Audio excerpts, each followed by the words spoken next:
araw po sa ating lahat mga ma'am sir. Dumayo dito sa bayan po ng Talugtog. Ayan, irrigated siya.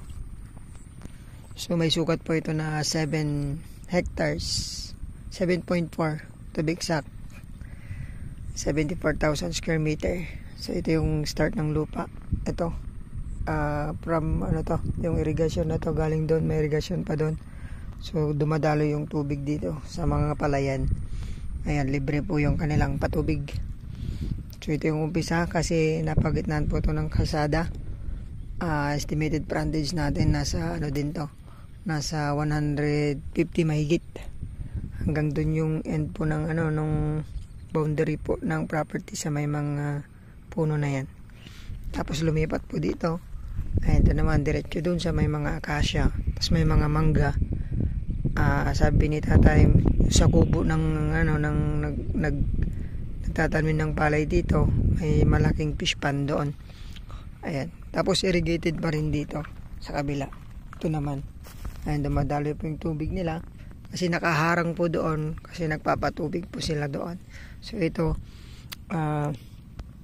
pwedeng gamitin lahat ng mga magsasaka dito. Ito naman along farm to market road to. Irrigated irrigation na yung daan. So pasok naman po yung 4 wheels natin. Ayan, pasok yung ating sasakyan. So from provincial road papuntang Ramos, lang po ito, sabihin natin 2 kilometro doon.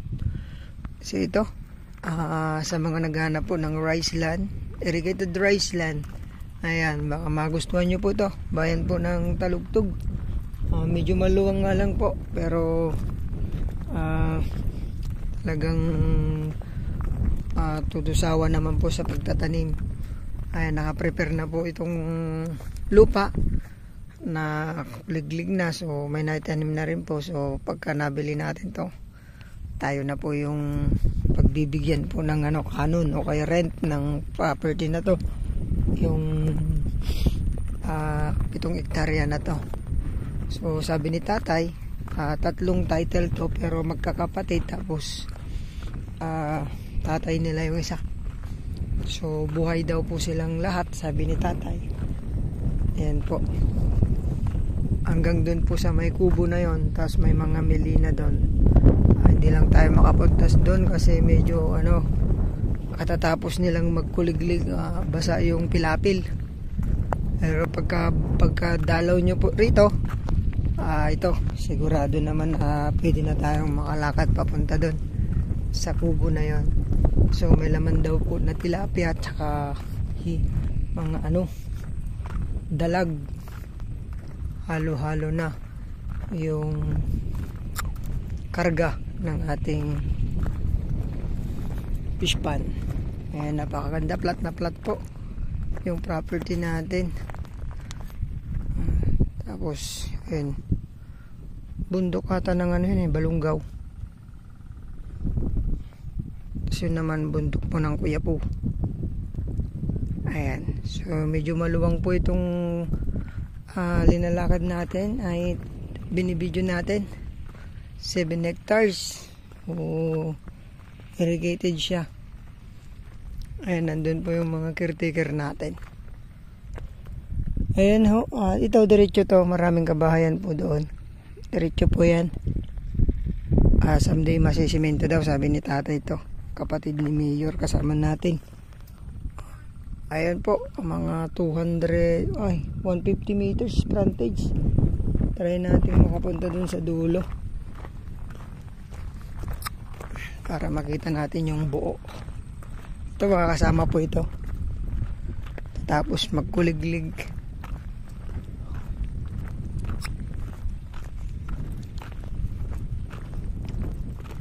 Mapasyalan sana dun sa kaso putik yung ating pilapil. Pagkatapos ng tanim niya, okay na po yan. Po, mahaba-haba pa po pala. So mga 50 meters pa yan. Tapos doon Ayun, sakto nga, 150. Yan, 50 meters mahigit.